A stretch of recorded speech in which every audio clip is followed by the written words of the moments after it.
षोडशोऽध्यायः। पुरुषोत्तमप्राप्तियोगः। श्रीभगवानुवाच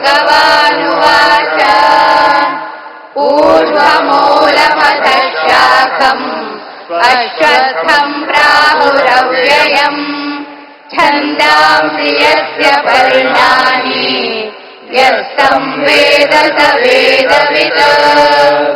अधश्चोर्ध्वम् प्रसृतास्तस्य शाखाः गुणप्रवद्धा विषयप्रवालाः।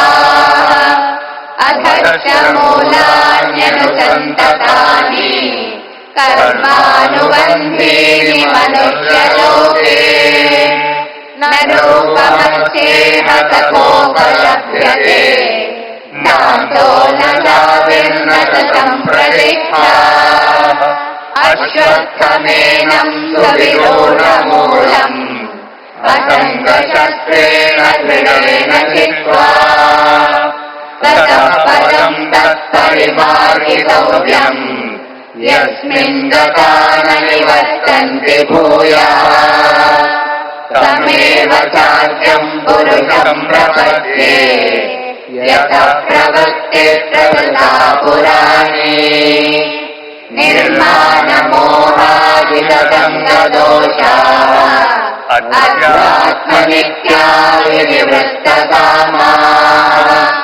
द्वन्द्वैर्विमुक्ता सुखदुःखसंज्ञैः गच्छन्तमूढाः पदमव्ययम् तत्। न तद्भासयते सूर्यो न चान्द्रो न पावकः यद्गत्वा न निवर्तन्ते तद्धाम परमं मम। ममैवांशो जीवलोके जीवभूतः सनातनः। मनश्चेष्टानीन्द्रियाणि प्रकृतिस्थानि करुषति। शरीरं यदवाप्नोति यच्चाप्युत्क्रामतीश्वरः। गृहीत्वैतानि संयाति वायुर्गन्धानि वाशयात्। श्रोत्रं चक्षुस्पर्शनं च रसनं घ्राणमेव च। अधिष्ठाय मनश्चायम् विषयानुपसेवते। उत्क्रामन्तं स्थितं वापि भुञ्जानं वा गुणान्वितम्।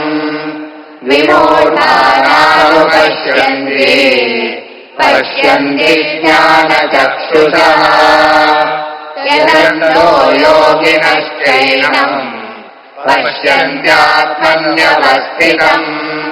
यदन्तोऽप्यकृतात्मानो नैनं पश्यन्त्यचेतसः। यदादित्यगतं तेजो जगद्भासयतेऽखिलम्। यच्चन्द्रमसि यच्चाग्नौ तत्तेजो विद्धि मामकम्। गामाविश्य च भूतानि धारयाम्यहमोजसा। उष्णामि चौषधे सर्वाः सोमो भूत्वा रसात्मकः। अहं वैश्वानरो भूत्वा प्राणिनां देहमाश्रितः। प्राणापानसमायुक्तः पचाम्यन्नं चतुर्विधम्। सर्वस्य चाहं हृदि सन्निविष्टो मत्तस्मृतिर्ज्ञानमपोहनं च। वेदैश्च सर्वैरहमेव वेद्यो वेदान्तकृद्वेदविदेव चाहम्। द्वाविमौ पुरुषो लोके क्षरश्चाक्षर एव च। क्षरः सर्वाणि भूतानि कूटस्थोऽक्षर उच्यते। उत्तमः पुरुषस्त्वन्यः परमात्मेत्युदाहृतः। यो लोकत्रयमाविश्य बिभर्त्यव्यय ईश्वरः। यस्माक्षरमवेदोऽहम् अक्षरादपि चोत्तमः अतोऽस्मि लोके वेदे च प्रतितः पुरुषोत्तमः यो मामेवमतं मूढो जानाति पुरुषोत्तमम् स सर्वविद् भजति माम् सर्वभावेन भारत इति गुह्यतमम् शास्त्रम् इदमुक्तम् मया नघ एतद्बुद्ध्वा बुद्धिमान् स्यात् कृतकृत्यश्च भारत ॐ तत्सदिति श्रीमद्भगवद्गीतासु उपनिषत्सु ब्रह्मविद्यायाम् योगशास्त्रे श्रीकृष्णार्जुनसंवादे